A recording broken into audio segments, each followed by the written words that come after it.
দেখুন। তো কালারটা দেখেই কিন্তু বুঝতে পারছেন যে এটা কেন আমরা গরমের জম বলি। কালারটা একটা ওশেনিক ব্লু টাইপের একটি কালার, একটু গ্রিনিশ টাইপের কালার, যেটা আসলে মানে আপনার নিজের কাছে একটা মানে মানে কি বলবো, একটা প্রশান্তি আসবে। কালার দেখেই কিন্তু একটা অন্য রকমের শান্তি চলে আসে। তো আমি বলবো কি, যারা নর্মালি এই টাইপের সুগন্ধি পছন্দ করেন তারা কিন্তু খোলাসা জোহর আল আন্দালুসটা একদম ব্লাইন্ডলি কিন্তু আপনারা বাই করতে পারেন। কেননা এটার নোটসের কথা যদি আমি বলি, এটা হচ্ছে ফ্রেশ অ্যাকোয়াটিক টাইপের একটি নোটস, একটা অন্যরকম ঠান্ডা একটা অনুভূতি আপনাকে দিবে। একটু দেখেন, এটা আরো ভালো করে দেখতে পারবেন, 6 মিনিটটা আপনি আরো মানে আপনারা ভালো করে ক্লিয়ারলি বুঝতে পারবেন।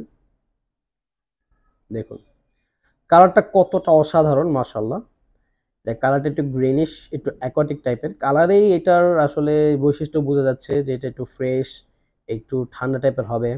আমরা নর্মালি যারা ইয়াং যারা আছি তারা কিন্তু আমরা